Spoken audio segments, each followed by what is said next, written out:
Okay, Rajiv. So, thanks a lot, first of all, for your precious time you gave me this morning, and Hmm. congratulations for getting selected in SAIL, Rajiv. Thank you, sir. Okay, so Rajiv, this entire interaction, I will divide it into three parts. And this interaction, I'm very sure, is going to give a very, very good message to students. And if they listen to you, I'm very sure that it will be very helpful to them. So I have divided this in three parts. One is about you. We want to know about Rajiv, who you are, and आपकी journey यहाँ तक, starting from your college till your selection finally in steel authority. So ये journey का एक पहला part रहेगा, जिसमें आप अपना स्ट्रगल, आप अपना अचीवमेंट्स, आप जो भी चीज शेयर करना चाहें स्टूडेंट्स का, तो आप you do that. Second part will be related to your master's program in IIT Kharagpur, that is I think industrial and system engineering. Industrial Yes, engineering sir. का ही एक part है वो. So I will discuss about that and the placement scenario in that department. You are still doing I think job related to that domain only. And third part will be Steel Authority of India Limited, जो आपका हुआ selection हुआ उसके बारे में आपका experience कैसा था. And maybe at the end you will give some kind of generic message to the students. And any person who comes here and shares his experience, I request him to also be available for interaction with students. जैसे आपका video देखने के बाद बहुत से students they will feel like interacting with you, Rajiv. We will be the mediator. तो आपसे time लेके कि आप available हैं, तो will connect those students to you so that you can guide them. So this is how it is going to be. Now, Rajiv, over to you. And my first part, we want to know about you, Rajiv. Sir मेरा BTech जो है सो electrical engineering में है, तो हिंदी चलेगा ना कि हाँ, इंग्लिश? बिल्कुल चलेगा. हाँ Italy, हाँ. yeah. हम्म, तो तो मेरा बीटेक जो है सो electrical and electronics engineering. Hmm, तो मेरा जनरल जो मेरा बीटेक कॉलेज था वो इतना अच्छा नहीं था. नॉर्मल जो कॉलेज होते हैं, प्राइवेट कॉलेज होते हैं, तो वहाँ से मेरी प्लेसमेंट नहीं हुई थी. 2 कंपनियाँ आई थी और उसमें बैठा था, उसमें भी नहीं हुआ था. तो बड़ा बुरा लगा था कि 4 साल के ये बाद कौन से ईयर जॉब की नहीं आ. बात है, राजीव? Which year? 2016 की बात है. ओके. तो फिर जॉब लगी नहीं थी. फिर कुछ बच्चे हमारे जो क्लासमेट से, तो वो बेंगलोर चले गए और आईटी जॉब के लिए ट्राई करने लगे. तो लगभग लगभग सभी को आईटी जॉब लग जाती है बेंगलोर में जाके, आपको कुछ कोर्स सीखने के बाद. तो मेरा मन था कि मतलब कुछ गवर्नमेंट की तरफ, मेरा पीएसयू की तरफ अट्रैक्शन काफी था, क्योंकि मैंने थर्ड या फोर्थ ईयर में इस चीज के बारे में सुना था. तो फिर मैंने पढ़ाई पढ़ाई शुरू की और फिर उसके बारे में चीजें सुनते गए, फिर पढ़ते गया. तो फर्स्ट बार में मैं क्वालिफाई नहीं हुआ था. तो 2016 में मैं गेट दिया था. तो उसमें मेरे शायद 10 या 8 या मार्क आए होंगे गेट में. उसके बाद क्या हुआ कि 17 में आए. 17 में पता चला कि दिल्ली में सब पढ़ते हैं, दिल्ली में पढ़ते हैं. तो फिर दिल्ली में आए कोचिंग के लिए. तो फिर कोचिंग से तो बस मटेरियल ही मिलता है, पढ़ना तो आपको खुद ही पड़ता है. सारा का सारा सेल्फ स्टडी से ही सब कुछ होता है. तो 17 में मेरा बस जस्ट क्वालिफाइंग मार्क था. और 17 के बाद मैंने फिर उधर, उसके बाद जो है सो 17 के बाद मैंने मतलब ये क्या हुआ कि अब एज बीत रही थी, 1 साल हो गया था. तो फिर अब एसएससी जेई और जितने भी होते हैं डीएमआरसी, जितने भी मतलब इंजीनियरिंग लेवल के एग्जाम है, मैंने दिया. तो मेरा किसी में नहीं हुआ 17 तक. उसके बाद एक बार 18 में एसएससी जेई की मेरी प्री निकली थी और मेंस नहीं हुआ था. तो उसने उन्होंने सीट कम कर दी थी, 50 सीट थी इलेक्ट्रिकल और मैकेनिकल मिला के, शायद याद नहीं है हमको. उसके बाद मैंने राजस्थान जेई भी दिया था 18 में. तो उसके बाद उसमें भी नहीं हुआ था. और फिर मैंने 18 का भी गेट दिया था, उसमें मेरा अप्रॉक्स कितने 35 या 40 नंबर आए होंगे. 17 में उसके बाद 18 में 40 मार्क आए थे. और फिर मैंने 19 का गेट मार्क दिया था. तो मैं पढ़ने में उतना अच्छा नहीं था, ऑनेस्टली बता रहे हैं. तो उसके बाद क्या हुआ कि टेस्ट सीरीज में भी नंबर आते गए और लकीली मतलब 19 में क्या हुआ, मेरे नंबर अच्छे आ गए, अराउंड 80 के अराउंड आ गए. तो रैंक मेरी 700 के आसपास बनी है. एग्जैक्ट रैंक याद नहीं है, उतनी रैंक बनी, 700 के आसपास बनी है. तो उसके बाद से क्या हुआ कि मेरे को मतलब क्रेविंग था कि पीएसयू मिले, जॉब मिले. तो जॉब मिली नहीं. तो फिर मैंने नाम सुना था कि इंडस्ट्रियल एंड सिस्टम इंजीनियरिंग मतलब आईटी दिल्ली में भी है. और मैंने नीति मुंबई का भी मतलब यूरोपीडिया से ही मतलब इनका तो इंटरेक्शन मतलब मेरा हुआ नहीं था. तो इनका वीडियो सब देख रहे थे कि आप जीडी के लिए कैसे प्रोसीड कीजिएगा ये। तो मैंने किया था, लेकिन वो देखने से कुछ होता नहीं है और वहां जाके मैं ब्लैंक हो गया नीति मुंबई में जाके। तो जैसे ही मतलब स्टार्ट किया था तो उन्होंने बोलना शुरू किया एक बंदे ने, फिर हम तो अपना बारी का टर्न ही वेट कर रहे थे कि मेरा टर्न आएगा, मेरा टर्न आएगा। और लास्ट में वो खुद बोल दिया कि अच्छा give your final final conclusion, तो उसमें कुछ बचा नहीं और मेन पार्ट चीटिंग ही होता है। उसके बाद मैं नीति मुंबई के इंटरव्यू में गया था, तो वहाँ पे फर्स्ट बार गए थे। मतलब बड़ा सा कैंपस छोटा ही है उनका, लेकिन उनका जो है सो मतलब इतना अच्छा से इंटीरियर डिजाइन है। तो मेरे से, मैं पर्सनल एक्सपीरियंस बता रहा हूँ, मेरे से इंटरव्यू में पूछा व्हाट इज क्रिस्टॉफ लॉ। तो हम पढ़ते हैं केवीएल के सीएल, वहां ब्लैंक हो गए, क्रिस्टॉफ क्या बोल रहा है, हम सुना ही नहीं है क्रिस्टॉफ। तो उसके बाद जो है सो हमसे दो बार पूछ रहे हैं केसीएल केवीएल, फिर उन्होंने पूछा क्रिस्टॉफ का दो लॉ होता है, करंट लॉ वोल्टेज लॉ। तब उनको बताया कि अच्छा केसीएल केसीएल के बारे में बता रहे थे। उसके बाद उन्होंने एक और क्वेश्चन पूछा, उसका मैं ब्लैंक हो गया। उसका मेरे से क्वेश्चन पूछा जो आप आईसीटी या फिर मतलब कुछ मोबाइल इंजीनियरिंग के बारे में कुछ पूछ रहे थे कि स्मार्ट सेंसर के बारे में। उसके बाद आईओटी डिवाइस के बारे में पूछ रहे थे मेरे से, आईओटी डिवाइस क्या होता है। तो मेरे को पता था इंटरनेट ऑफ थिंग। तो मैं बोलने लगा उनको कि आजकल हर रूलर में हाथ में मोबाइल होता है, तो उनको काम पड़ता है मतलब कनेक्शन के लिए। तो टोटली रॉन्ग आंसर बता रहे थे, आईओटी कुछ अलग होता है। मेरे को लगा इंटरनेट से मतलब होगा तो मोबाइल चलाने से मतलब होगा। तो वहां पे मेरा सिलेक्शन नहीं हुआ। उसके बाद जो है सो फिर आईटी खड़गपुर में इंडस्ट्रियल सिस्टम इंजीनियरिंग मिली थी। और फिर दो तीन कॉलेज से मिली थी एमटेक के लिए।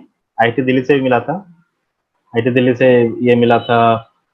कोर्स का नाम नहीं याद है हमको, लेकिन पावर नहीं, पावर सिस्टम नहीं था, कोई कोर्स का नाम तो याद नहीं आ रहा है हमको। जो भी रिटर्न होता है उनका, फिर इंटरव्यू होता है, उसके बाद होता है उनका वेटिंग लिस्ट निकलता है। तो वो होता है, उसमें भी हुआ था, फिर हर जगह हुआ था, लेकिन हमको आईटी खड़गपुर का अच्छा लगा था क्योंकि उनका मतलब जो डोमेन है वो आर्टिफिशियल इंटेलिजेंस और मशीन लर्निंग के तरफ। तो इतना में मतलब इसके बाद क्या हुआ था कि अभी तक मेरे को कॉल नहीं आई थी किसी किसी पीएसयू की। और उसके बाद मैंने ज्वाइन किया वहां पे। तो मतलब लिटरली पता नहीं था कि कौन सा कोर्स ज्वाइन कर रहा है, बस इतना पता था कि इसमें मशीन लर्निंग से रिलेटेड कुछ होता होगा। तो उसी साल हम मतलब सप्लाई चेन के एक हमारे प्रोफेसर थे, एमके प्रोफेसर थे, एमके टी सर, जो कि अभी नीति मुंबई के डायरेक्टर बने हैं सप्लाई चेन में। तो एमकेटी नाम नहीं याद आ रहा प्रोफेसर का, ठीक है, यूपी के थे। प्रोफेसर का नाम नहीं था, शॉर्ट में एमकेटी एमकेटी से बोलते थे, तो हम लोग भी एमकेटी ही बोलते थे। तो उसके बाद उन्होंने मतलब उनका था कि बड़ा अच्छे से समझाते थे, मतलब आईटी में।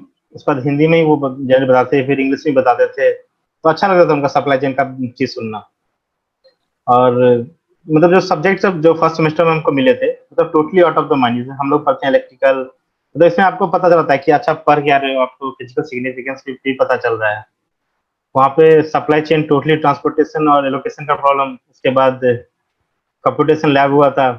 तो फर्स्ट बार आईटी में क्लासरूम, मतलब बड़े बड़े क्लासरूम मिलेंगे आपको, वेल फर्निश्ड। और आपको प्रोजेक्टर पे पढ़ाया जाएगा, छोटे छोटे प्रोजेक्टर से। तो क्लास में गिने चुने 10 बच्चे ही होते हैं। तो वहाँ वहाँ पे का माहौल क्या था कि मतलब हम लोगों को लगा था कि जनरल कॉलेज से माहौल है, लेकिन वहाँ पे माहौल बहुत कम्पिटिटिव होता है, क्योंकि वहाँ पर आपके मार्क आपके दोस्तों के मार्क पे डिपेंड करते हैं। आईटी में जाके ये होता है कि आपके मतलब ये क्या होता है, रिलेटिव मार्किंग होती है आईटी में। तो आपके दोस्तों के मार्क से आपका मार्क डिसाइड होता है। ये मतलब नहीं है कि आप कितना नंबर लाए या कितना कम लाए। तो वो कम्पिटिटिव माहौल था। उसका कुछ दोस्त भी बने थे। और मेनली जो उनका कोर्स जो होता है, कोर्स पे ज्यादा बात करते हैं।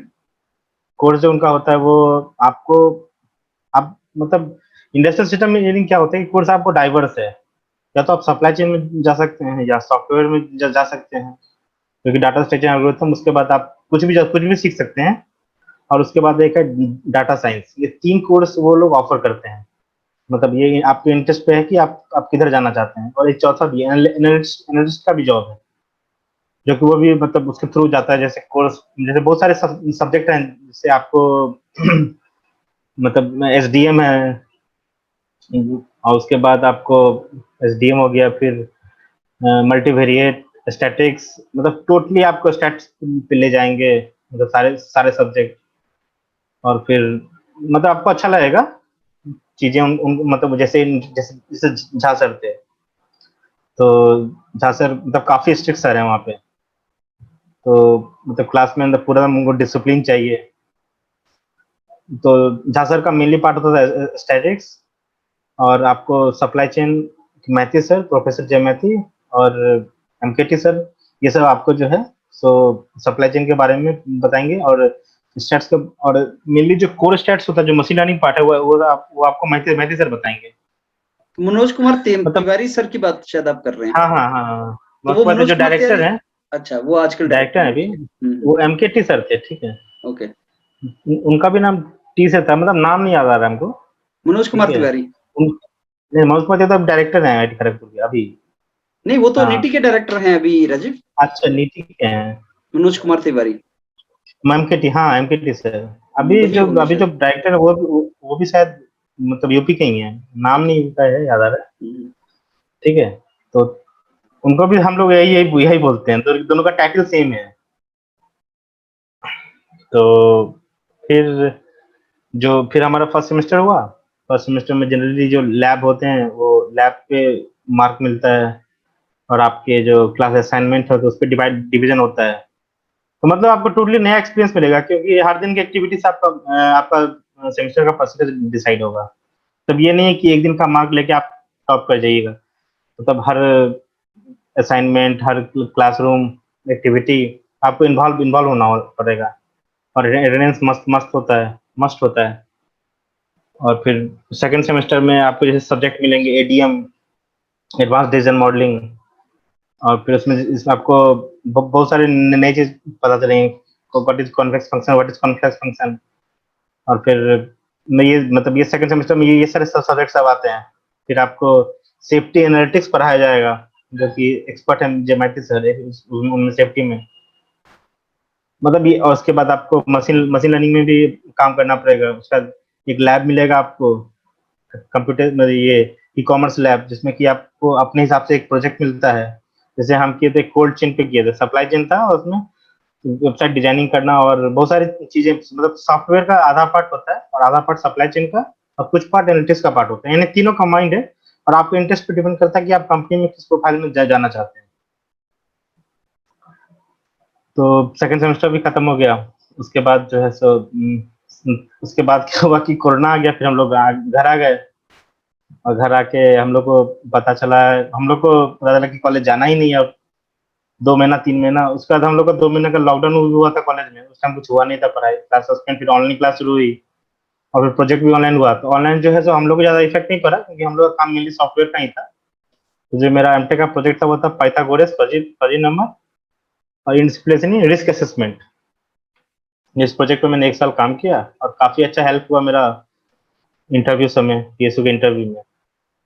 और उसके आपको थर्ड सेमेस्टर के बाद जो है, आपका थर्ड सेमेस्टर यानी आपका एक वाइवा होता है, छोटा सा वाइवा होता है, जिसमें कि आप क्या क्या काम किए वो दिखाइए प्रोफेसर को।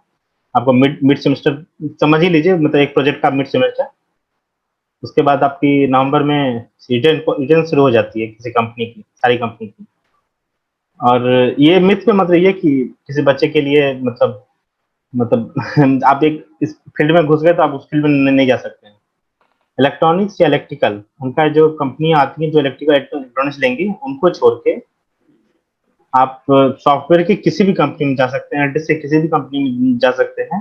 और अगर आपका बीटेक इलेक्ट्रिकल है, तो अगर आप एचआर से बात कर सकते हैं, तो उसमें भी आप जा सकते हैं, अगर एचआर अलाउ कर दिया तो। अच्छा Rajiv, before we go forward मेरे को ये बताओ, आपका एक सेमेस्टर ऑफलाइन हो चुका था राइट? Yes sir. और फिर दूसरा सेमेस्टर पूरा आपका ऑनलाइन ही रहा? Yes sir, yes sir. एक और सेमेस्टर मेरा केवल ऑफलाइन हुआ था, और सेकंड सेमेस्टर जो है वो आपका आधा ऑफलाइन हुआ था और आधा ऑनलाइन हुआ था। तो मेरे को ये बताओ हाँ। राजीव, आपका जो 2019 में गेट स्कोर आया था, ये उसी के बेस पे आपका एडमिशन हुआ था right? Yes sir, yes sir. और कितना गेट स्कोर था आपका 2019 में? 2019 में गेट स्कोर 780 या 800 के आसपास था। और आपने उस टाइम पे एडमिशन ले लिया था आईटी खड़गपुर में? Yes sir, yes sir. Okay great. तो ये जो कोर्स अभी आप बता रहे हैं, इंडस्ट्रियल इंजीनियरिंग वाला कोर्स आईटी खड़गपुर में, ये इंटरडिसिप्लिनरी है, हर ब्रांच का बच्चा इसमें जाता है? यस सर, यस तो सुनने में ऐसा लगता है कि it is more for mechanical या सिविल इंजीनियरिंग के लिए, तो आपको परेशानी तो नहीं हुआ था कोर्स करिकुलम के अंदर बीइंग इलेक्ट्रिकल नहीं, इंजीनियर? कोई परेशानी नहीं हुई थी, मतलब तब अच्छा हुआ था। कुछ सॉफ्टवेयर पार्ट मतलब हम लोग इलेक्ट्रिकल तो ज्यादा ज्यादा फेमिलियर होते हैं हाँ हाँ। सॉफ्टवेयर पार्ट के, हम्म तो उनको मतलब, और मैकेनिकल पार्ट को सप्लाई चेन करता, तो कोर मैकेनिकल था ही नहीं। हमारे ब्रांच में तो कुछ बंदे इलेक्ट्रिकल के भी थे और कुछ ओके। बंदे एग्रीकल्चर के भी थे हम्म और मैकेनिकल के भी थे, हम्म। तो ये पूरा मिक्सचर था। ओके ओके, तो हाँ। सबका मिला जुला वो था। तो आपको वहां पे सीजीपीए हम्म। कैसा रहा राजीव? सर मेरा 8 CGP था। 8 सीजीपीए मेंटेन कर दिया था। ओके, हाँ। अब एक दूसरा जो पार्ट आपने, अभी हम दूसरे पार्ट में एंटर कर गए हैं एक्चुअली, जो आपका मास्टर्स वाला प्रोग्राम है। अब इसमें राजीव दो तीन चीजें मैं आपसे चाहूंगा। पहला तो ये इंफॉर्मेशन के ये कोर्स के बारे में आप हमें बताएं जो आप बता रहे थे, तो वही कोर्स के बारे में, क्योंकि बहुत से स्टूडेंट्स को ये कंफ्यूजन है कि ये कोर्स किस तरीके का कोर्स है, क्या सीखने को मिलेगा और कौन सी जॉब्स इसमें हमें लगती हैं। ये आप थोड़ा सा हमें पहले इसके बारे में बताओ। तो जैसे कि कोर्स है, ठीक है, तो आईटी में एक आपके पास एक फैसिलिटी होती है कि आपके पास मतलब हर सेमेस्टर में 3 आपके ब्रांच, आपके जो डिपार्टमेंट के सब्जेक्ट होते हैं, और 2 आप किसी भी डिपार्टमेंट के सब्जेक्ट ले सकते हैं। तो अगर हम चाहें तो सॉफ्टवेयर के भी मतलब वहाँ वहाँ पे जाके मतलब कोई भी बच्चे किसी ब्रांच में मतलब 2 सब्जेक्ट लेके पढ़ सकते हैं। हम्म। तो उसके बाद मतलब तो उसके बाद क्या होता है कि जो आप सब्जेक्ट लिए रहते हैं, तो अगर आप ज्यादा सब्जेक्ट किसी पर्टिकुलर ब्रांच के लिए रहते हैं, तो उस प्रोफाइल की कंपनी आपके लिए खुल जाती है जिसमें आपका इंटरेस्ट होता है। और फिर जैसे कि स्टार्ट हुई थी, हम लोग की प्लेसमेंट हुई थी, स्टार्ट हुई थी, तो बहुत सारी कंपनी आई, जेपी मॉर्गन, माइक्रोसॉफ्ट, गूगल, और उसके बाद मतलब गिनती में नहीं आ रहा है, लेकिन अप्रोक्स एक बच्चे के लिए शायद 200 या 250 कंपनी आती है। और फिर मतलब सारी कंपनियां आती हैं, और आती तो 200-250 है, लेकिन आपके लिए खुलती है 100 या 150 एक कंपनी आपके लिए खुलती है। ये क्या तो बहुत मतलब हुआ सारा कि ऑफर आपके हो, लिए 100 खुलती है, इसका क्या मतलब है? मतलब जैसे कोई कोई कंपनी में जैसे इलेक्ट्रॉनिक्स की कंपनी आ गई, तो जैसे आपका बीटेक आप इलेक्ट्रिकल से अगर नहीं हो, बीटेक मैकेनिकल से हो, तो जैसे आपका जो बीटेक है वो अगर मैकेनिकल से है और कंपनी जो है इलेक्ट्रिकल की आ गई, तो आपके लिए वो कंपनी नहीं खुलेगी। मतलब एक कॉमन प्लेटफॉर्म पे सारी कंपनियां आती हैं, और एक बच्चे के लिए 150 कंपनी खुलती है, 150 से 200 कंपनी खुलती है। और कोई भी कंपनी क्या होती है, अपने आप को रिस्ट्रिक्ट कर लेती है कि हम जो है केवल इसी ब्रांच के बंदे को ले जाएंगे। हम्म जैसे पीएसयू आ गई, तो पीएसयू में तो काम होता नहीं, एचआर से बात करके उनका तो फिक्स गवर्नमेंट का क्राइटेरिया होता है कि इस ब्रांच के बच्चे को उठाना है माइनिंग या केमिकल में से, तो वैसी वैसी कंपनियां रह जाती हैं उसके बाद। नहीं, मेरे को ये बताओ राजीव, जैसे अगर मैं आपके डिपार्टमेंट की बात करूं, जैसे ये आपका हम्म। इंडस्ट्रियल सिस्टम इंजीनियरिंग वाला डिपार्टमेंट है, हाँ। इस डिपार्टमेंट हम्म। में कितनी अप्रोक्सीमेटली कंपनीज विजिट करती होंगी प्लेसमेंट के लिए? इस डिपार्टमेंट के लिए सर, मतलब हमारे डिपार्टमेंट में क्या है कि कोर इलेक्ट्रिकल छोड़ के सारी सारी कंपनी आपके लिए एलिजिबल हो जाती है। कोर इलेक्ट्रिकल और पीएसयू, कुछ पीएसयू छोड़ के सारी कंपनी आपके लिए एलिजिबल हो जाती है। अगर आप ढंग से सॉफ्टवेयर सीखे हुए हैं, डाटा स्ट्रक्चर एल्गोरिथम, या फिर आप वेबसाइट डिजाइनिंग में जाना चाहते हैं, या फिर आप एनालिटिक्स में जाना चाहते हैं, जैसे वेबसाइट में जाना चाहते हैं, आपको एचटीएमएल सीएसएस जावास्क्रिप्ट ये सीखना पड़ेगा। और फिर आपको अगर जो आप सॉफ्टवेयर सीखे रहते हैं, उस हिसाब से आपके लिए कंपनी खुलेंगी। और कंपनियां ऐसे ऐसी होती हैं कि आप जो रिज्यूम बनाते हो आईटी के लिए, रिज्यूम जो बनाते हो, तो रिज्यूम देख के कंपनियां आपको सेलेक्ट करती है इंटरव्यू के लिए।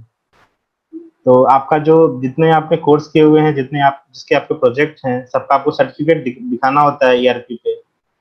उस हिसाब से आपकी एलिजिबिलिटी बढ़ जाती है।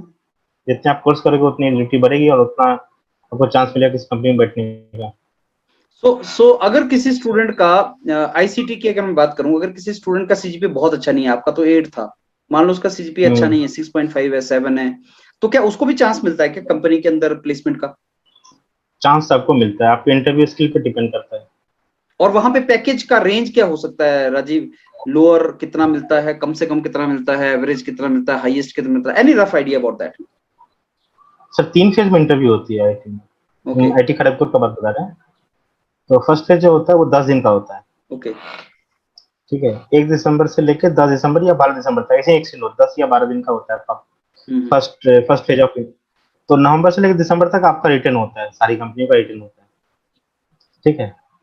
तो रिटन इजी होता है, आप क्वालिफाई जाइएगा कर, और उसके बाद जो है तो जो आप पढ़े रहते हैं वो रिटन वहीं से आता है। और एप्टी सेक्शन पे थोड़ा ध्यान देने के लिए, एप्टी और इंग्लिश पे, क्योंकि सिलेक्शन यहीं से होती है रिटन की। क्योंकि बहुत सारी कंपनियां आती हैं जो कि टेक्निकल, मतलब जो कि इंटरडिसिप्लिन ब्रांच में आती है, तो वो टेक्निकल क्या पूछे, मैकेनिकल भी बनते हैं, इलेक्ट्रिकल भी बनते हैं, तो वो कॉमन एप्टी एप्टी ही डाल देते हैं। तो उसके बाद आपको बस यही हो मतलब कॉमन यही होती है। और फर्स्ट फेज में क्या होती है कि कंपनियां जो आती है, तो मतलब कंपनी पर डिपेंड करता है, जो कंपनी हर बार आती है उसको ये लोग फर्स्ट प्रेफरेंस देते हैं। जो ओके। जो कि ज्यादा मतलब मास रिक्रूटर जो होता है, तो उनका पैकेज जो है सो मिनिमम जो है सो 7-8 ये रहता है। और एवरेज जो होता है वो 10-11-12 एवरेज ये होता है। और फिर मैक्सिमम आपका मैक्सिमम तो बहुत जाता है, ठीक है, 20 लाख, 25 लाख, 30 लाख। और कोई अगर फॉरेन में अगर लोकेशन हो गई तो उनका तो पैकेज करोड़ों में जाता है। ओके, तो मतलब तो फर्स्ट फेज का एक 10 के आसपास एवरेज मिल सकता है, 10 राइट? के एवरेज, हाँ 10 के एवरेज सबको मिलता है। एक आपने बताया रिटन टेस्ट होता है और उसके बाद इंटरव्यू, जीडी वगैरह भी होता है क्या राजीव इसमें, कंपनीज में? कंपनी पे डिपेंड करती है, जैसे कोई कंपनी के पास टाइम नहीं है, ठीक है, तो वो ओके। क्या करती है, कॉमन कॉमन जीडी करा लेती है। ये सब लास्ट फेज में होता है। ओके। जैसे फर्स्ट फेज में क्या होता है कि जैसे अच्छी अच्छी कंपनियां आई, ठीक है, जैसे हम लोग के टाइम में क्या था, JP JP Morgan first phase में आई थी। उसके बाद टेक महिंद्रा, फिर महिंद्रा एंड महिंद्रा, मतलब बहुत सारी कंपनी, नाम भी नहीं याद है जैसे इतना अभी कंपनी, जेपी बहुत सारी मॉर्गन है, कंपनी। जैसे राजीव ये जेपी मॉर्गन है, ये तो सॉफ्टवेयर, अमेरिकन कंपनी है, राइट? अमेरिकन कंपनी है। तो ये प्लेसमेंट इंडिया के लिए आते हैं या अमेरिका के लिए आते हैं? तो मतलब ये इंडिया के लिए भी आते हैं और फॉरेन के लिए भी आते हैं। मतलब इनका जो लोकेशन, मतलब इनका जो यहाँ भी सेंटर है, बेंगलुरु में भी सेंटर है, तो वहाँ भी प्लेसमेंट देते हैं। और फिर यहाँ पे एक्सपीरियंस होने के बाद वो फॉरेन भी बुलाते हैं। अच्छा। Okay. Depend upon the skill that you have. तो थोड़ा सा अपना एक्सपीरियंस बताओ राजीव, प्लेसमेंट का आपका कैसा था? सर मेरा प्लेसमेंट क्या था कि रिटर्न तो निकल रहे थे सबके, ठीक है। तो ओके। जैसे हमारा कंपटीशन होता था सीएस वाले, बीटेक वाले के साथ, जनरल कंपटीशन हम लोग का होता था। हम्म। तो फर्स्ट फेज में जो है सो हमारे क्लास में जो है सो 18 बंदे थे। तो 3 तो स्पॉन्सर थे और 15 जो थे वो रेगुलर थे। तो प्लेसमेंट सभी का हुआ है। तो क्या हुआ था कि जब फर्स्ट फेज में वो आई थी तो एक्सेल आई थी एनालिटिक्स के प्रोफाइल के लिए। तो उसमें से एक बंदे को लिया था। और जैसे कि इंटरव्यू होता है, तो आपको जो है सो ऑन एन एवरेज हर बच्चे को 10-15 इंटरव्यू मिलता है, ठीक है, अगर आपको मतलब क्वालिफाई करना 10-15 इंटरव्यू मिलता है। तो एक कंपनी आई थी सीयर्स, जिसका कि रिटर्न कुछ नहीं हुआ था।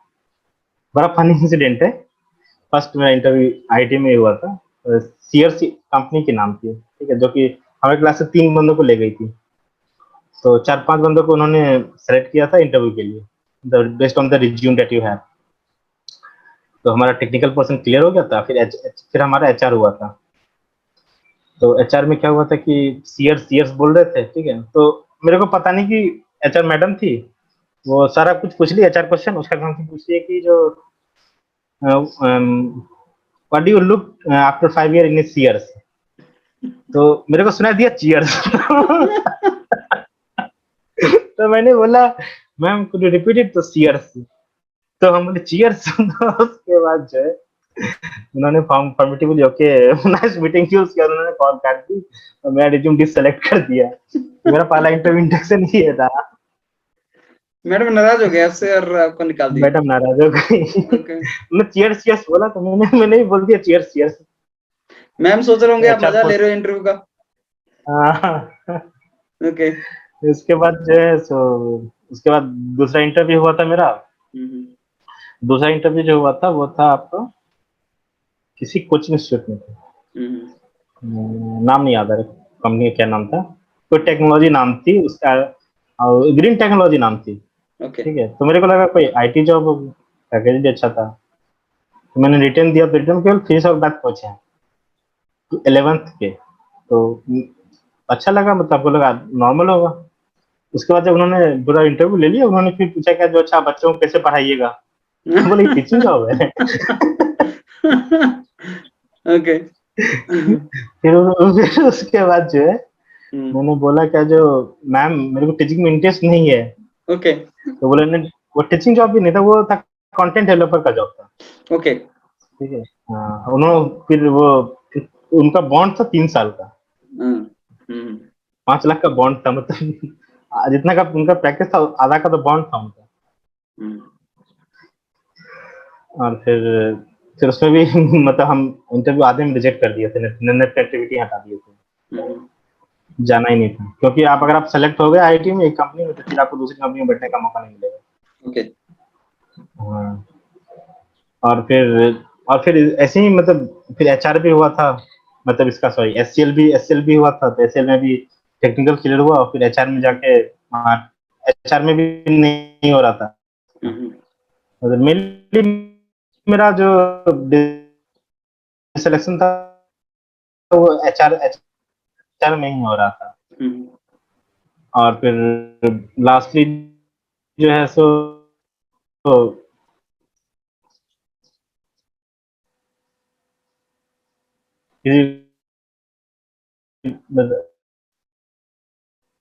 लास्टली जो है तो बाईजू में भी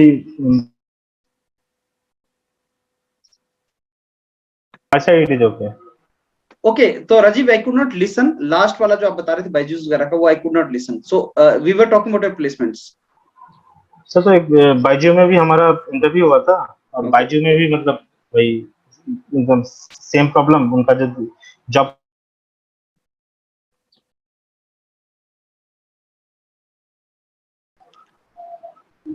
hello. Yes Rajiv, yes Rajiv, go ahead. Yes sir, वो वीडियो पॉज हो जा रहा है बीच बीच में। हाँ, that connection is trouble Rajiv. Yes sir, so yes go sir. Ahead. उसके बाद हाँ, उसके बाद क्या हुआ कि मतलब मेरे को स्टार्टअप पे ज्यादा मतलब ये था, मतलब सोच रहे थे स्टार्टअप के बारे में, तो स्टार्टअप क्या करे, तो इस पे काम कर रहे थे हम। वैल्यू एडेड सर्विस जो होती है, क्योंकि आपको डाटा सेट भरने की जॉब होती है, जो कि फॉरेन से आपके पास आता है। इंडी.इन पे अगर आप अपना वेबसाइट और ऐप डिजाइन कीजिएगा, तो मतलब उस हिसाब से होती है। तो फिर उस पे भी काम चल रहा था, अभी तो ज्वाइनिंग आने रही थी, और सेल का भी वेट कर रहे थे इंटरव्यू का। तो 2-3 प्रोजेक्ट मिले थे, तो उस पे ही काम कर रहे थे करंटली। ओके। सो फिर आपने ग्रेजुएशन के टाइम पे फिर कौन सा जॉब उठाया Rajiv? Which option you picked up? Data analytics की जॉब थी।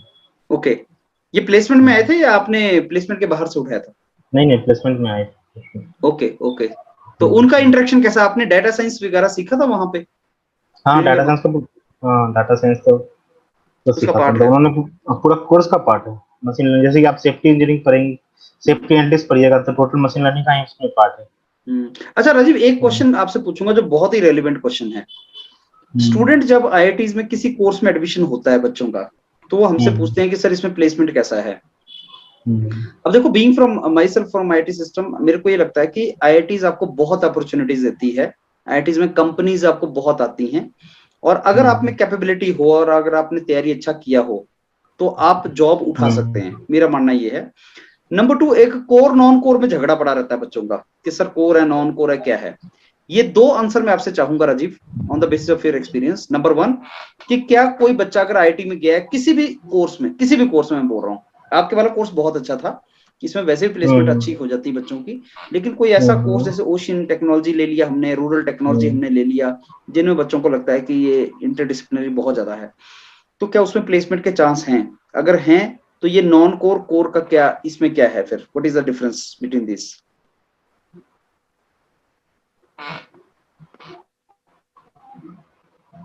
सर फर्स्ट बात आती है ब्रांच वाइज, ठीक है। तो ये जो आप सबके दिमाग में मिथ जो है ओशियन टेक्नोलॉजी या फिर केमिकल से या फिर एरोस्पेस से प्लेसमेंट नहीं होती, ऐसा नहीं है। मतलब वो तो ये हो रहा था कि इन लोग का प्लेसमेंट जो है सो हम लोग से ज्यादा अच्छा हुआ, क्योंकि मतलब इन लोग में पीएसयू आती है, विद एक दो नहीं 3-4 पीएसयू आती है इन सब ब्रांच में। तो केमिकल के लिए हाल फिलहाल में एचपीसीएल आई थी, और फिर ओशियन टेक्नोलॉजी में जो है सो एक और पीएसयू आई थी। तो इन लोग में कंपनियां पीएसयू आती हैं, और इन लोग का क्या होता है कि जो कोर कंपनी आती है वो लेके जाती है, और अगर आप इसमें इंटरेस्टेड ना हो तो आप स्किल डाल के अपनी रिज्यूमे डाल सकते हो, तो आपके लिए सॉफ्टवेयर की कंपनी या फिर एनालिटिक्स की कंपनी खुल जाएंगी, हम्म, आप वहां भी जा सकते हो। तो depend upon the that you have done in the your the period in the IIT, तो उस हिसाब से आपकी मतलब प्रोफाइल बनेगी और आपको जॉब मिलेगा। और ये मिथ में मत रहिए कि हम मैकेनिकल के हैं तो हम इधर जा नहीं सकते हैं। तो वो तो मतलब आपके कोर्स में ही होता है कि 3 सब्जेक्ट आप अपने ब्रांच से लीजिए और 3 सब्जेक्ट आप ये मतलब किसी ब्रांच से ले सकते हैं। तो मतलब ये कोई लोड नहीं होता है कि आप इधर ही जाइएगा तो आपको यही मिलेगा। आपका इंटरेस्ट पर डिपेंड करता है आप करना क्या चाहते हैं। और आईटी में तो बकायदा ये होता है कि इंटर्नशिप प्रोग्राम भी होता है, मतलब ये स्टार्टअप का। तो स्टार्टअप में भी आप इनरोल कर सकते हैं, बहुत सारे प्रोग्राम होते हैं इसमें कि आप बहुत कुछ सीख सकते हैं, आपको मतलब मोटिवेशन मिलेगा। और आईटी का कल्चर क्या है कि मतलब ये चीज सीखने को मिलेगी आपको कि मतलब मिनिमम टाइम मैक्सिमम यूटिलाइजेशन, इनका मतलब इस तरह का कोर्स रहता है कि आपको कम से कम टाइम में आपको मतलब जैसे कि जो 2-3 महीने का इनका 4 महीने का ये ड्यूरेशन होता है, और उसी में आपको ये मतलब जैसे एग्जाम होता है तो एग्जाम से पहले ये आपको टाइम नहीं देंगे कि आप पढ़ के पूरा एग्जाम दीजिए, या आपको क्लास टेस्ट, आपको आपका असाइनमेंट, या आपको इस तरह से मतलब आपको बिजी रखते हैं कि आप इफेक्टिव हो जाएं। आप मतलब ये मत कीजिए कि ये काम हमसे कभी नहीं हो पाएगा, मतलब इस टाइप का वो प्रोग्राम करते हैं कि आपका माइंड रेडी हो जाए मतलब टास्क लेने के लिए कंपनी में। और कंपनियां भी इसीलिए आपको हायर करती है, इसलिए नहीं कि आपके पास ये नॉलेज है, इसलिए कि आप मतलब कम टाइम पे आप ज्यादा सीख जाइएगा। तो काम तो उनको अपने हिसाब से कराना है, आप वहां जाइएगा तो उनको आपको ट्रेनिंग मिलेगा, उस हिसाब से आपको काम मिलेगा। तो आपको बस बेसिक आइडिया होना चाहिए कि इस सब्जेक्ट के बारे में, फिर वो ट्रेनिंग आपको जल्दी सिखा देंगे, आप जल्दी काम कीजिएगा। तो मेन डिफरेंस यही होता है, मतलब हम जो गौर किए हैं। सर ये voice is not coming. Okay Rajiv, now I come to third part of our interaction, वो आपका सेल से रिलेटेड है। तो steel hmm. Authority of India limited में आपका सिलेक्शन का प्रोसेस बताओ सारा, आपने कब अप्लाई किया था और कैसे कैसे आपका इंटरव्यू हुआ, वो सारा हमें थोड़ा बताओ। 2019 में आईआईटी से पहले मैंने सेल में अप्लाई किया था, जब सीट 143 थी। तो उसके बाद क्या हुआ कि आईआईटी में एडमिशन हो गया, तो तब से मेरा कोई कोई मतलब कहीं से कॉल आई भी नहीं थी। और उसके बाद जो है जब हमारा फर्स्ट सेमेस्टर कंप्लीट हुआ तो उसके बाद जो है सो पता चला कि सेल ने अपनी वैकेंसी बढ़ा दी है 2020 में, और 399 कर दी है। तो इलेक्ट्रिकल की 91 हो गई, जनरल की 38 या 37 होगी, और फिर बाकी जो अदर कैटेगरी होती है। और फिर उनका जो है सो कोई कोई कोई सीन ही नहीं आया। फिर जो है सेकंड सेमेस्टर के बाद जो है, और मेरा दिसंबर में वेस्ट बंगाल इलेक्ट्रिसिटी मतलब वहां से जो है कॉल आया था, मतलब ए के लिए। तो ये पार्ट मिस हो गया, तो ये गेट से रिलेटेड था। तो उसके बाद वहां पे इंटरव्यू देने गए। तो इंटरव्यू में क्या होता है कि आपको, ये मेरा फर्स्ट जॉब इंटरव्यू था। तो मतलब ये हम मतलब सबको बोलना चाहते हैं कि मतलब जो आप इंटरव्यू देने जाओ तब उसका प्रिपेयर करके जाओ, 2-3 मॉक दे के जाओ। मेरा फर्स्ट जॉब इंटरव्यू था, और मेरे साथ नेटिव मुंबई में भी यही हुआ था कि मैं इंटरव्यू में ब्लैंक हो गया था, और बंगाल में भी यही हुआ था, मैं टोटली ब्लैंक हो गया। उन्होंने मेरे से पूछा था कि कंडक्टर का डायग्राम बनाओ, बंडल कंडक्टर का डायग्राम बनाओ, पोटेंशियल ट्रांसफार्मर का सेकेंडरी का वोल्टेज कितना होता है। तो मतलब इस तरह के क्वेश्चन क्वेश्चन पूछ रहे थे, नॉर्मल क्वेश्चन, ठीक है। और मतलब तो पूरी तरह से ब्लैंक हो गया था मैं, मतलब कुछ बोल ही नहीं पाया। मतलब मेरा ऑनेस्टली मेरा इंटरव्यू जो था तो 3 से 4 मिनट हुआ था बंगाल में। तो बंगाल में भी नहीं हुआ, और बंगाल खत्म हो गया। उसका 2020 में ये मार्च में जो है तो सेल का ये आया था, 15 मार्च को जो आया था, 15 मार्च को इनका नोटिफिकेशन आया था कि आपका 25 मार्च को आपका इंटरव्यू है। उस टाइम तो फिर मतलब 5-6 दिन में सारा प्रिपेयर किए इंटरव्यू के लिए, मतलब पूरा टेक्निकल पोर्शन। उसके बाद क्या हुआ कि कोरोना आ गई और लॉकडाउन लग गया अपने कंट्री में 25 मार्च को। तो उससे पहले ही जो है कोरोना के से कारण सेल ने अपना इंटरव्यू कैंसिल कर दिया था, कैंसिल ने पोस्टपोन पोस्टपोन कर दिया था। और उसके बाद जो है सो इस मार्च में, फरवरी में जो है, फरवरी में हरियाणा ई में मेरा डॉक्यूमेंट वेरिफिकेशन था। वो गेट स्कोर पे ही ले रहे थे, और 90 सीट थी, और 180 बच्चों को बुलाया था डॉक्यूमेंट वेरिफिकेशन के लिए। तो मेरी रैंक 170 थी। लेकिन होप जो होता है गवर्नमेंट जॉब का, तो हम तभी कहते हैं डॉक्यूमेंट वेरिफिकेशन करने के लिए, वो पता था नहीं होना है। तो तो मतलब ये क्या होता है ना कि एक शेड्यूल होता है कि आप, हम फरवरी में जो है सो वहां गए थे, 6 फरवरी को शायद हम गए थे, दिल्ली गए थे और दिल्ली से हरियाणा गए थे। तो मेरे 9 तारीख को डॉक्यूमेंट वेरिफिकेशन था, तो वहाँ से हम आ गए, मगर 10 को था। उसके बाद फिर सोचे जो अब इंटरव्यू का प्रिपरेशन करना चाहिए, फिर मैंने सर को कॉल किया और फिर जीडी सेशन और फिर इंटरव्यू, पर्सनल इंटरव्यू, एक्सपीरियंस, मतलब काफ़ी इंटरव्यू दिया और काफ़ी जीडी हुई और काफ़ी प्रैक्टिस बन गया। मतलब जीडी जीडी तो सर के साथ ही हो रही थी, तो मेरा ऐसा था कि पहले तो बोल नहीं पाता, उसके बाद 3-4 जीडी में झिझक पड़ने लगी, फिर स्टार्ट भी मैं ही करता था और बीच का लास्ट का कंक्लूजन भी मैं ही बोलता था। सर ने बोला ये तुम में एक्सपर्ट ही है जी, या इस चीज़ को अच्छा करो, इस चीज़ पे मेरा काम हुआ और सेल के इंटरव्यू में बहुत बहुत फायदे दिए। मतलब आप अगर आप जाइएगा सेल के इंटरव्यू में, तो आपको बोला जाएगा कि आप डिग्निटी मेंटेन कीजिए, आप सबको बोलने का मौका दीजिए। ऐसा बिल्कुल नहीं होता है वहाँ पे भी वही होता है, बंदर बांटी होता है। मतलब जो पहले ले लिया उसी का जॉब होता है, बस ये बोलने के लिए होती है।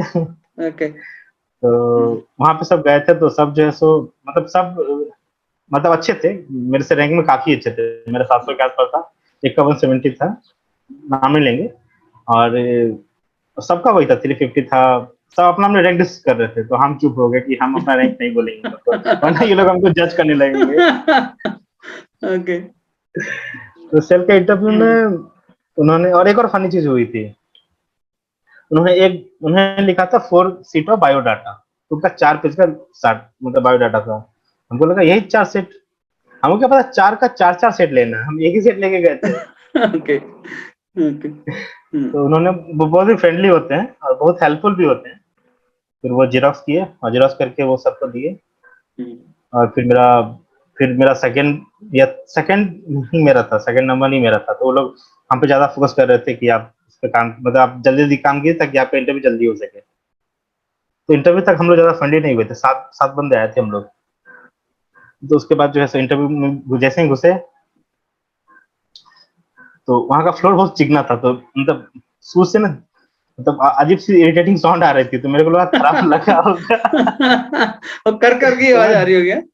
हाँ, चर चर की आवाज आ रही थी, तो मैं धीरे धीरे चल रहा था। तो उन्होंने, मैडम ने बोला कि कोई बात नहीं, इसका मतलब ये है ही ऐसा, मतलब सभी सभी की चप्पल की आवाज आ रही है।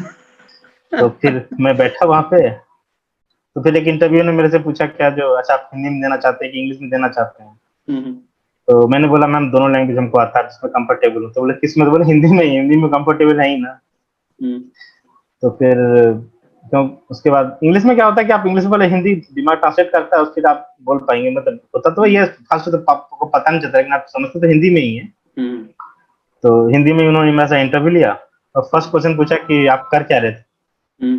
तो मैं बोला मैम मैं हम्म। मतलब एमटेक कर रहा हूँ अभी आईआईटी में। और फिर उन्होंने बोला ठीक है। उसका उन्होंने सीधा पूछ लिया। और एक और चीज हम बोलना चाहते हैं, जो आप रिज्यूम लेके जाइएगा किसी पीएसयू में, मेरा बीटेक का प्रोजेक्ट कुछ नहीं था, ट्रैफिक ऑटोमेटिक इरिगेशन सिस्टम था, और जो कि सेंसर से होता है नॉर्मली, और स्ट्रीट लाइट था, स्ट्रीट लाइट कंट्रोल जो कि स्विच से होता है। हमारे डिप्लोमा का जो प्रोजेक्ट होता है वही मेरा बीटेक का प्रोजेक्ट था, तो वो हम लिखे ही नहीं थे, क्योंकि वहाँ 2 ही कॉलम होता। तो मैंने एमटेक का ही 3-4 प्रोजेक्ट लिख दिया था, कोल्ड चेन, मशीन लर्निंग। तो उधर घुसे ही नहीं वो, मतलब जो आपका वीक सेक्शन है वो आप इंटरव्यू में दिखाइए ही नहीं। और मेरा यूपीडिया में इंटरव्यू हो रहा था, तो इलेक्ट्रिकल मेरा, मतलब 2 साल मेरा छूट गया था इलेक्ट्रिकल। इलेक्ट्रिकल में ज्यादा स्ट्रांग था नहीं। तो इन्होंने भी बोला, सर ने भी बोला, मैम ने भी बोला था, तुम अपना एमटेक का पर्सन उनको ज्यादा दिखाना, क्योंकि इनका काम इंडस्ट्री में ज्यादा होता है। तो मेरा अगर यूपीडिया में मतलब मॉक होगा तो मैं बहुत ही खराब गया, क्योंकि मेरे सेक्शन जो थे मेरे टेक्निकल के ही थे। तो मैंने वहाँ टेक्निकल कुछ भी नहीं, मतलब वहाँ पे लिखा ही नहीं अपने रिज्यूमे में कि हमको इलेक्ट्रिक के बारे में कुछ भी पता है। टोटली एमटेक ही वहाँ पे लिखे थे। और फिर जैसे ही घुसे तो मैम ने पूछा क्या जो, फिर उन्होंने पूछा कि आपके 12th में परसेंटेज 65% है। तो फिर उन्होंने बोला क्यों? तो मैंने बोला मैम मैम एग्जाम तो मैं अच्छा दिया था, नंबर कम आ गए। तो वो लोग को थोड़ा अच्छा लगा, फिर उन्होंने ज्यादा बात करनी शुरू कर, तो अपने हॉबी के बारे में बताओ। तो मैंने बोला मैम मैं पोएम हूँ, मैं पोएट हूँ, मतलब मैं लिखता हूँ, पोएम लिखता हूँ, और फिर इसी तरह के काम करता हूँ, पोएट लिखता हूँ। और फिर कभी कभी स्टोरी बनाता हूँ, स्टोरी टेलर हूँ। तो फिर उन्होंने पोएम पूछा, तो मैंने 12th में पोएम लिखा, तो वही उनको सुनाया, तो उनको अच्छा लगा। ठीक है। तो पोएम में ऐसा कुछ था कि चार स्टेंजा पढ़ रहे हैं बस, 4 लाइन, जो life give us the time but not the term, for all our hope and desire which we wish to become true, been collapse with time with no लेवर इन आवर हैंड। मतलब हमने जो सोचा है, अगर वो मेहनत नहीं करेंगे तो टाइम के साथ वो चीजें बर्बाद हो जाती है। तो ये पोएम तो उनको पूरा पूरा पूरा पोएम सुनाए थे, फिर 4 लाइन सुनाए, उनको पूरा 4 स्टेंजा सुनाए थे। तो उन्होंने फिर उसका मतलब पूछा, फिर वो पूछ रहे थे कि सेल का स्लोगन क्या है। तो मैंने बोला कि जो there is little bit of SAIL in everyone life, इसका हिंदी बताओ। तो हिंदी बताया कि हर किसी के लाइफ से जुड़ा हुआ है सेल। तो बोले लाइफ का भी तो हिंदी होता है, जीवन, ये बताओ। और फिर उन्होंने सीधा मेरे एमटेक प्रोजेक्ट पे सब आ गए, और एमटेक प्रोजेक्ट पे ही पूछ रहा था कि अच्छा फजी नंबर क्या होता है, एआई में तुम कितना जानते हो। तो एआई के कुछ क्वेश्चन पूछे, सारा क्वेश्चन मेरे एआई पे ही था। एआई क्वेश्चन पूछे तो एआई और मशीन लर्निंग तो रिसेंटली पढ़ के ही गए थे। तो वो डिसेंट्री, रैंडम फॉरेस्ट और इस तरह के बेसिक इंट्रोडक्शन, के मींस क्या होता है, क्लस्टरिंग क्या होता है, और फिर इंडस्ट्रियल 4.0 कहाँ का है, बोले जर्मन रिवॉल्यूशन। और फिर इलेक्ट्रिकल से एक क्वेश्चन पूछे थे, व्हाट इज मतलब ट्रांसफार्मर जो होता है वो, उसमें कौन कौन सा चीज तुम देते हो, मतलब बीच का आइसोलेशन आइसोलेशन के लिए वो ऑयल का नाम क्या होता है। तो हम बोले थे मैम ऑयल का मतलब नाम नहीं होता है, बस उनका जो होता है वो सब चीज का मिक्सचर होता है। तो उन्होंने फिर नाम पूछा, बोले नाम उसका होता ही नहीं है, नाम बस यही होता है कि वो मतलब मिक्सचर होता है। तो उसके बाद जो है सो यही सब क्वेश्चन, कितने टाइप के ट्रांसफार्मर होते हैं और कितने टाइप के सर्किट ब्रेकर होते हैं। SF6 बोले तो उन्होंने पूछा कि SF6 का फुल फॉर्म क्या होता है। फिर उन्होंने एक क्वेश्चन पूछा व्हाट इज सेंसर। तो बोले व्हाट चेंज द थिंग्स, बोले व्हाट इज इलेक्ट्रिकल मतलब सेंसर। फिर उन्होंने जो इलेक्ट्रिकली सेंस करता है। फिर उन्होंने पूछा स्मार्ट सेंसर क्या होता है। तो स्मार्ट सेंसर पता नहीं था, बोले स्मार्टली वर्क करता होगा। तो स्मार्टली मतलब क्या। तो उस टाइम पता नहीं, तो उस टाइम बोले नहीं थे हम, जो कि रिमोटली जो वर्क करता है उसको हम स्मार्ट सेंसर बोलते हैं। ठीक है। तो और फिर एक मैडम आई, फिर उन्होंने सारा मेरा मतलब उनको मशीन लर्निंग और एआई में अच्छा खासा नॉलेज है। 3 सर थे, एक मैम थी। तो मैम टोटली टेक्निकल पे घुस गई थी एमटेक में। अच्छा, तो मैथ के भी कुछ क्वेश्चन पूछे, स्टैट्स के भी कुछ क्वेश्चन पूछे, what is Z test, what is T test. और उन्होंने मतलब बकायदे डाटा के साथ उन्होंने उनको ये किया था। मेरा इंटरव्यू आधे घंटे हुआ था, और बाकी बाकी सबका इंटरव्यू जो है सो उनको आइडिया नहीं है कि सुन, मतलब वो लोग बोल रहे थे कि इसका इंटरव्यू ज्यादा हुआ है, तो 20 मिनट या 15 मिनट मतलब ऐसे ही सबका हुआ था। और मतलब आप अगर आप इंटरव्यू देने जाइए तो चीजों को थोड़ा सा इंटरेस्टिंग बनाइए, मतलब अपार्ट फ्रॉम योर स्टडी, ताकि उनको आपसे बात करने में अच्छा लगे, तभी आपका मतलब ये होगा। अपने अपने अपने चीजों से उनको थोड़ा मतलब इंटरटेन इतना मत कीजिए कि वो हंसने लगे, लेकिन थोड़ा सा फनी वे में स्माइल रखिए ताकि आपको बात करने में उनको अच्छा लगे। और अगर आप वन वर्ड आंसर देते हैं किसी भी इंटरव्यू में, तो फिर वो इंटरेस्ट ही मर जाता है। ठीक है। जैसे आपसे पूछे हॉबी क्या, तो इस तरह का हॉबी हॉबी बताइए जो आप वहाँ कर सकें। अब ये हॉबी मत बोलिए कि मेरा हॉबी कुकिंग है, तो फिर वो कुकिंग के बारे में पूछेंगे कि इसका मटेरियल कौन सा होता है। ये इंटरेस्टिंग चीज नहीं होती है। तो मतलब आप इस चीज से मतलब ऐसे बोलिए कि वो उनको अच्छा लगे। तो इस तरह का हुआ था। और मेरा इंटरव्यू बस, मैम ने लास्ट क्वेश्चन यही सब पूछा, और फिर बोली बेस्ट ऑफ लक, फिर मैं इंटरव्यू ओवर हो गया। और उसके बाद मैंने रूम में घुसा तो सबका मतलब 7 ही बंदे थे, हम लोग 40 बंदे को बुलाया तो 7 ही बंदे थे, 7 या 8 बंदे थे, पता नहीं एग्जैक्ट याद नहीं है। तो उसके बाद जो है उनमें से 7 में से जो है सबकी रैंक अच्छी थी, 167 250 350। एक का तो वेस्ट बंगाल में भी सेकंड लिस्ट में भी नाम आ गया था, और एक लड़की थी उसका KICL में हो गया था, और बाकी हम लोग अनएम्प्लॉयड थे। 6 बंदे या 7 बंदे अनएम्प्लॉयड थे, और एक साथ प्राइवेट में जॉब करता था। तो सब जो है सो 2015 2016 के पास आउट थे हम लोग। ठीक है। तो सब सब मतलब एक ही एज के ग्रुप के थे। तो सब काफी टैलेंटेड थे, मतलब टेक्निकल काफी उनका स्ट्रॉन्ग था। तो सबसे मतलब सब ने इंटरव्यू में पूछे कैसा कैसा क्वेश्चन पूछा। तो मेरे से एक इंटरव्यू में क्वेश्चन पूछा गया था, हम बोलना भूल गए। फर्स्ट में पूछा था, 1 मार्च को था। ठीक है, 1 मार्च को था। उन्होंने मेरे से पूछा था क्या, अच्छा, if there's a pandemic on the 30th of the February, then what will you do? तो मैंने बोला सर 30 फरवरी होगा तो हम कैलेंडर दूसरा ले आएंगे। तो ये उन्होंने मेरे से पहला क्वेश्चन यही उन्होंने पूछा था। तो वो उनको ट्रिक कर गया। तो ये क्वेश्चन मतलब 30 होता नहीं है फरवरी में, हाँ, तो ये क्वेश्चन ट्रिक कर गया। तो मतलब इंटरव्यूअर जो बोले ना उसको ध्यान से सुनिए, और हम्म, जवाब जो है सो 2 या 4 सेकंड के बाद, 4 सेकंड नहीं, 2 सेकंड के बाद ही जवाब दीजिए।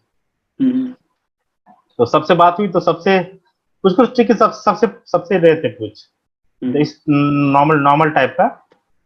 इधर जब मेरे से पूछा, if there is a pandemic in Chennai on the 30th of February then what would you do. Hmm, तो मतलब तो घर भी दूर है यहाँ से, बिहार के हो तुम। तो उन्होंने बोला कि सर मैंने कैलेंडर बदल लूंगा तब। तो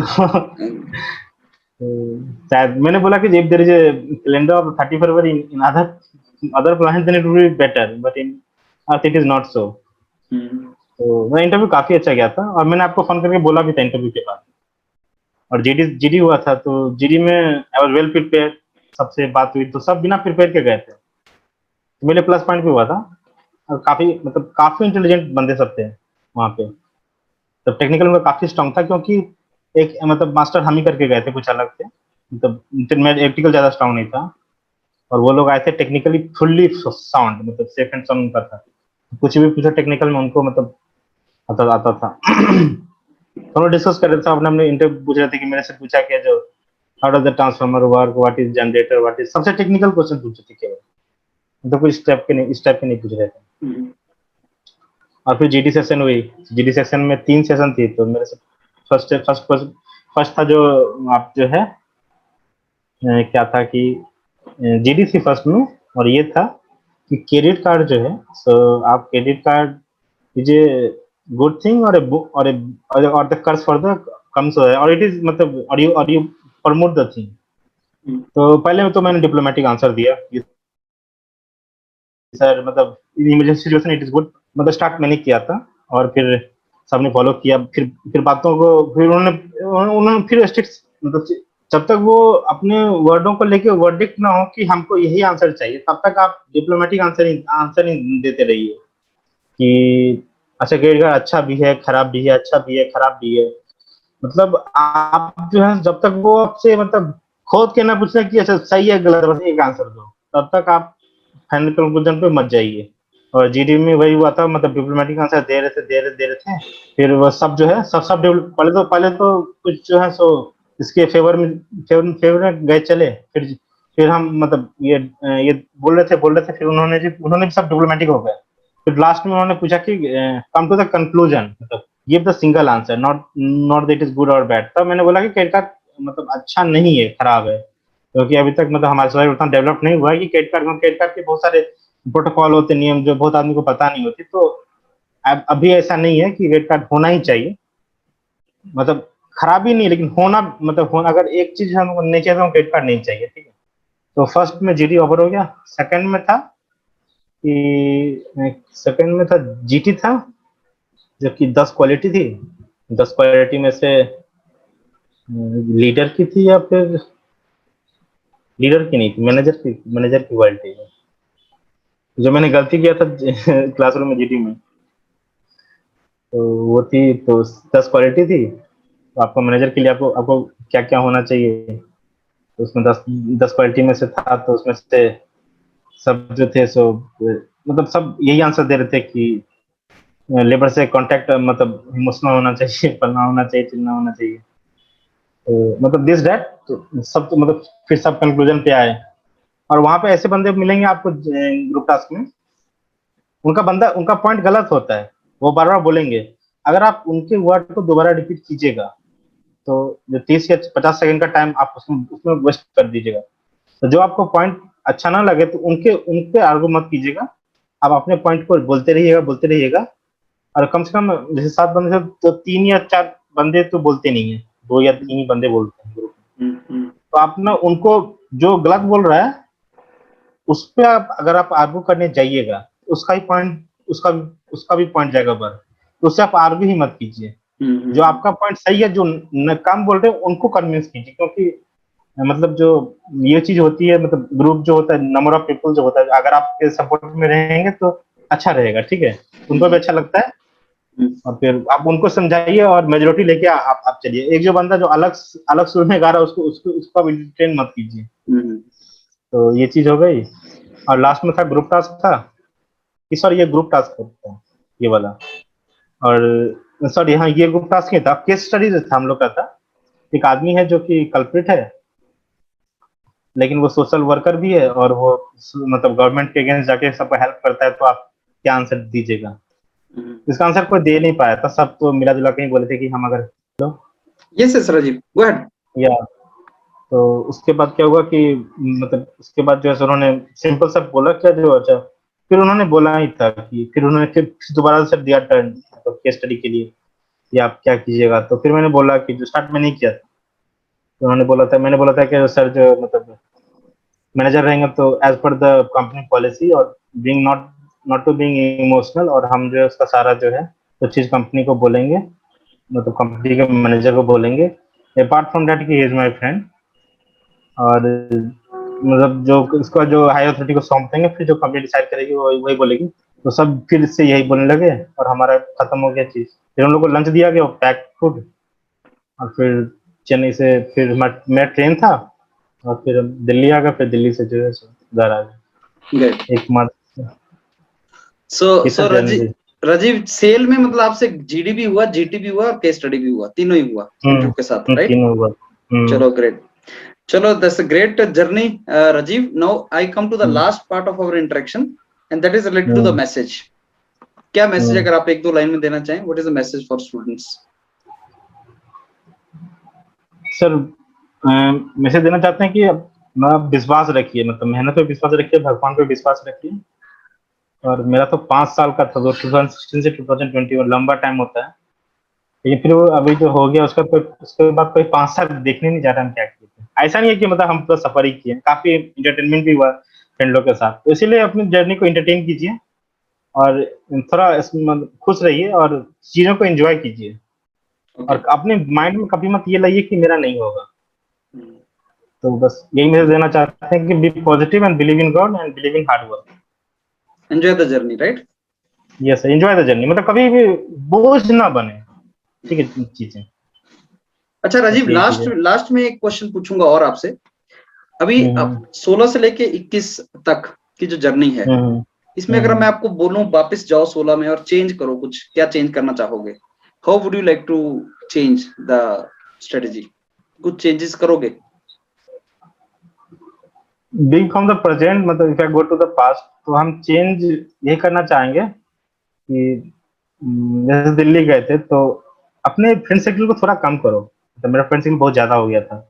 हम क्या ना मतलब काफी मतलब सबको एंटरटेन करते रहते हैं, मतलब हंसी मजाक का माहौल रहता है रूम में। तो इस टाइप का सुनाते रहते हैं, पोएम सुनाते हैं, शायरी सुनाते हैं। तो मतलब ये सब चीज अपनी कलाकारी को ना मत रखो कि जब कंपटीशन जाते हो। तैयारी के टाइम पे कलाकारी को पीछे रखो, उसके बाद कलाकारी बढ़ा लो। तभी सेल क्या होता है आपका फ्रेंड सर्कल लंबा हो जाता है। फिर आपका टाइम, मतलब आप जैसे लाइब्रेरी में गए पढ़ने के लिए, फिर फोन कर दिया चाय के, तो चाय के लिए मेरे फोन पे 20 बार कॉल आता था दिन में। तो फिर हमको मोहल्ला छोड़ना पड़ा वहां पे। तो फिर लेकिन दोस्त सपोर्टिव भी होते हैं, काफी सपोर्टिव होते हैं। मेरे ग्रुप में जो मेडिजी में मेरे साथ थे, जब मैंने ज्वाइन किया था वहां पे 5 दोस्त थे मेरे। मयंक जो कि अभी आईएएस ऑफिसर है, ठीक है, और एक जो है सो एक लिली था जो कि डीएमआरसी में है, और एक अनुराग पांडे थे, वो अभी यूपीसीएल में एई है, और एक विक्रम था आईयूसीएल में है। So that is the message, मतलब सोशल ग्रुप को कम करें थोड़ा सा। एंड अभी तो आप फ्रेंड सेलेक्टिव रखें, और फ्रेंड सेलेक्टिव रखें। ओके, चलो Rajiv, no thanks a lot and we wish you all the very best. अब सेल में जाके आप अपना कलाकारी दिखाएं पूरा, और हम आपसे कांटेक्ट में रहेंगे। And I am very sure ये जो आपने बातें बताई हैं बहुत हेल्पफुल होंगी स्टूडेंट्स के लिए। Thanks a lot Rajiv. Thank you sir.